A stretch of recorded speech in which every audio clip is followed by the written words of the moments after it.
I'd like to welcome you all here to our webinar today. Today we're going to be talking about improving your business and your team performance by using targets. My name's Donna and I'm going to be your host for today. We also have Adam Lang here with us today. Adam is our customer service team manager, and the reason that I've asked Adam to come along is because he uses targets with our customer service team all the time, and I thought he was a bit of an expert in that area. So welcome, Adam. Hi there, Donna. Thank you for having me. Thanks everyone for joining us. So I'm going to talk about staff targets today. It's something that we use a lot in the customer services team, where we formulate what we're trying to achieve and then how we're going to achieve that and how we're going to measure that as an overview. So we'll go through some details for you. If you have any questions, type them in and we can have a look at those at the end and go through them. So targets are a fantastic way for you to motivate and focus your staff on a goal that will ultimately grow your business and impact your bottom line. Well-planned targets should also allow you to measure results and performance within your team. This can be great for working out where staff need some additional training or support. When thinking about targets, you should be ambitious and aim high when setting them for the team. Challenging yet achievable goals are essential to keep employees motivated, to improve performance and to maintain high standards.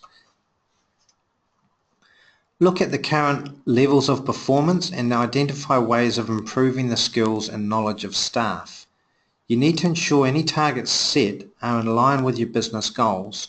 Consider the key areas of a team member's job and then draw up suitable targets for each of those areas. Of course, you also have to be able to monitor and measure an employee's progress and performance if it is to be a worthwhile exercise. Bear this in mind when setting the goals and ensure the necessary information will be accessible. Katomba, of course, can help you here.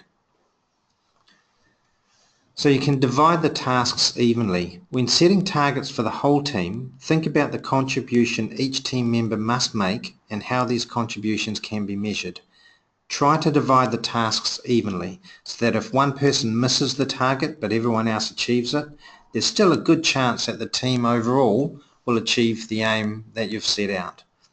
Don't just look at what is being achieved now and when setting standards, focus on what would be ideal. Learn more about the level of competency needed to do the job successfully by talking to people with experience in the roles, either staff who have done the same work effectively or outside experts in the field. Rather than focus on the people currently doing the jobs, concentrate on the jobs themselves and the desired results. Check if the team member has already demonstrated those skills sufficiently or if there are any areas where the employee is lacking skills. So improving skills and the knowledge of the team is one of the outcomes of having a target-based system that can be measured. When you identify a need to improve the skills and knowledge of the staff, plan suitable training and timescales for its completion. So again, it's like a target-based plan. Don't stay quiet about team members who meet targets. Instead, offer rewards to recognise such achievements.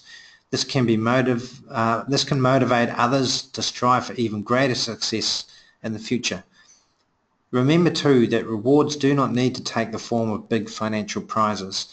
It is part of a manager's role to make employees feel important and appreciated. A simple thank you is a reward in itself. So take every opportunity to praise whatever they do when you can. One of the most popular management books ever written is Stephen Covey's The 7 Habits of Highly Effective People, a book that describes 7 practices that will lead to success in your life. Habit number 1 is simply this: be proactive. The very essence of being human, Mr. Covey writes, is self-awareness, the ability to think about and ultimately make independent decisions about your life. Your actions are not simply determined by nature, your genetic makeup, or by nurture, your upbringing, or by the environment in which you live and work. Rather, they should reflect your ability to choose your own course. Effective people focus on being proactive, not reactive, and looking for the things that they can do rather than dwelling on those they can't. Okay, any workplace is filled with constraints. You may have an extremely limited budget, you may not even have enough people to do the job that you need. There's an understandable tendency for people to fall into a familiar pattern and just do the things they've always been done, or do what others ask them to do. Your job as an effective manager is to do better than that. You must understand all the constraints and know which can be changed and which cannot, and then you must decide on a positive course of action. That leads to Mr. Covey's habit number 2, begin with the end in mind. It's not enough to simply choose a course. You must have a clear sense of where that course will lead you. You need to decide both what you're going to do and where it is going to take you. In short, you must have a strategy. And this is something I'll reiterate is quite important. It's thinking about or daydreaming about the end goal. What sort of service or what sort of business do you want running, how you want your growth to go, how you want the staff to perform. It's important to build details of that picture, and then from there you can step backwards until you get to the point you are now, so you know the first step to take. So that's a really important exercise. It is your responsibility to decide on goals for yourself and your group, but it's not something you should do in isolation, and you must make sure that your team understands, accepts and commits to these goals.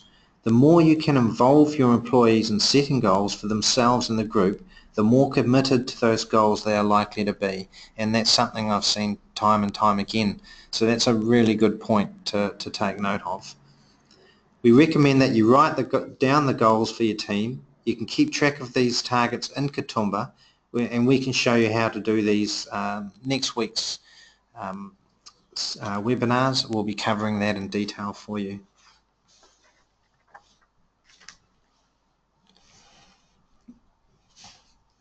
So we'll have a look at the slide on the screen now, which is called SMART. So it's a SMART goal setting. It's a helpful and very popular model on goal setting. There are slight variations on some of the words, so we'll have a look at 2 or 3 of them today. But what it's teaching is the same. So we'll go through those. So a SMART goal is specific. It is perfectly clear to everyone who must be involved in its achievement. It is clear and unambiguous. Most of the problems with goal achieving stem back to a lack of clarity in setting the goal in the first place. So make it very clear, make sure everybody understands exactly what they need to do. A SMART goal is measurable. It can be defined in numerical or financial terms. It can be broken down into steps, each of which can be measured as well. The more clear the measurements, the easier it is to focus and concentrate on achieving those numbers. Just saying you're going to increase targets is not enough. You need to be specific. For example, you want to increase sales by 5% over the next 12 months. Okay, a SMART goal is assignable. So you need to be able to work out who is in charge of what parts of that goal to realize it, and matching the right people up to the right parts of that goal. Okay, a SMART goal is realistic. It is within the bounds of reality and is something that people can develop a high level of confidence in achieving. In goal setting, many goals are merely aspirational. They do not reflect reality. They are more wishes and hopes than goals. If the goals are too far-fetched, then it's very difficult for people to get on board to even attempt to try them.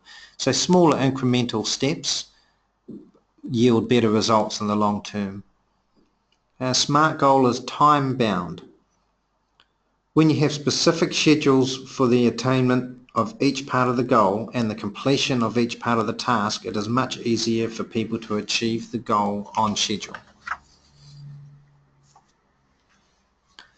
So if we look at this example of a SMART matrix where we're putting in the information that we would like, so some of the information is good and some not so good, so we can go through those as an example. So firstly, what is an objective or a goal? An objective or goal is a specific statement describing a result. So it's what exactly you need. So secondly, why set goals? Setting and clarifying goals is an essential part of successfully conducting business. So it's important to have those goals for the staff so they remain focused on what they need to achieve. and then can be proactive in how they spend their time, making sure everything's done as it should. So in your business objectives or goals, provide a direction for business activities, a clear process for defining expected results, the criteria against which actual accomplishments can be measured, targets to motivate performance improvements, a common sense of purpose which enhances teamwork. So step 1 we see there, specific. Is this objective specific? Do we know what we're looking at here? Yes, we do. Our objective is about monthly sales turnover. So step 1 is okay. So we've put a time frame on there. We've got the monthly sales turnover. It's very clear of what we're focusing on. The step 2, is it measurable? Do we know how much or how many? Yes, we know that the objective is to build monthly sales turnover to $2,000 as an example. But there is a bit of a catch with this one. You have to ask yourself if this is exactly what you'd want to say if this were your objective or goal. Would you want to build sales turnover to 2,000 or would you want more? So if you pick a specific number, make sure it's in line with where you're wanting your business to move to. So what's really saying here is they want at least a minimum of $2,000. So that is what needs to be said. It is very important that objectives and goals are clear and easily measured. Remember, if they are not written this way, it's not smart goal setting. In other words, this part of the objective or goal statement should read to a minimum of $2,000 per month. Okay, step 3, action orientated. In this one we use the words build up as the goal. We want to build up. The words build up are a little vague. What does this really mean? How would we measure this? How could we say this better in a way that describes the results we're looking for? If we think about this, what is really being said here is that the business owner wants to increase his sales turnover. So the result would be increased sales turnover, not build up sales turnover. It is just really a matter of choosing words more carefully so they truly reflect the desired result. So my recommendation here would be to use the word increase sales turnover. So it is quite clear that the result required is increased sales. Okay, step 4, realistic. Is this goal realistic and relevant to the business owner? So only the person who owns the business can really answer that. But the key to remember is this. Smart goal setting is about setting goals that are challenging but realistically achievable. No point setting a goal for the sake of it and knowing there isn't a hope that you'll ever achieve it. It will just be quite demoralizing to the staff and things go backwards. Okay, step 5, time-based. By when should this be done? In this case, we do have a deadline by which this do we have a deadline by which this goal should be achieved in order that we might measure the outcome? The short answer is no, we don't. So how helpful would it be to your business if your goals are not time-based? Quite simply, you'll never know if you've met your goals or not. This is not smart goal setting. So in this case, the simple solution is to add a specific date by when you would want to achieve this objective and goal, and at which time you could assess whether or not the objective has been met. So something like this should be included.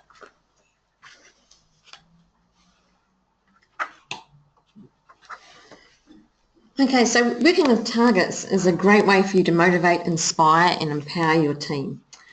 And it's a good time now. For some of you, it's the beginning of the financial year, so it's time to start thinking about what your business objectives are going to be, if you haven't already. So perhaps you want to grow your business or you want to expand your service offering. So the next step, of course, is to set some goals. Now, this is where you need to decide how you're going to get there. And the best way to do this is to make sure that you customize the business summary report, that you can do that in Katoomba One to show what you want to see. You could print it out if you want to and take a good look at the numbers, but of course with K1 it's right there, you can have it at home, wherever you can get the internet, it's available to you. So take a good look at the numbers and have a think about where can you actually improve. It might be your rebooking rate that's quite low, it could be your client average spend isn't as high as you thought it was. Make the most of your meeting times with your team. So once you've got the figures and you've had a really good look at it, the next thing to do is take that to your team and discuss the areas that you'd like to improve and explain why. With most adults, it's the why that's important. If they've got that context around it, then the rest is easy. You need your team to actually buy into the strategy and understand how they link to the business success, so how important they are to your business.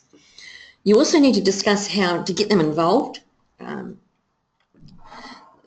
The biggest thing with getting people on board is to do it right at the beginning. So these team meetings are actually really vital. If they can get involved right at the beginning, their buy-in is already there. So they're already there. They'll have some great ideas as well, something that you might not have thought of, and that's always helpful. The other thing is to think about some incentives.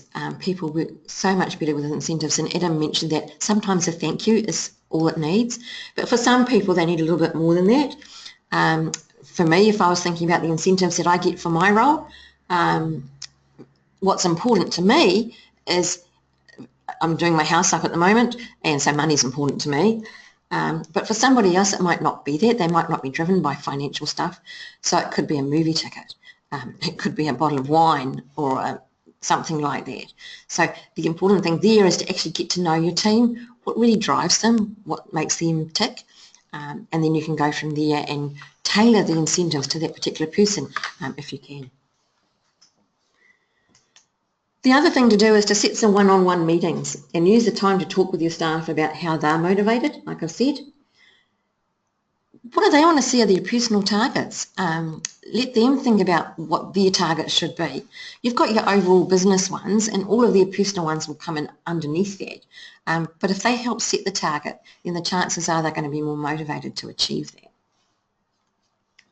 One of the other things that you can do is you could purchase a tablet for your salon, or encourage your team to use the devices they already have.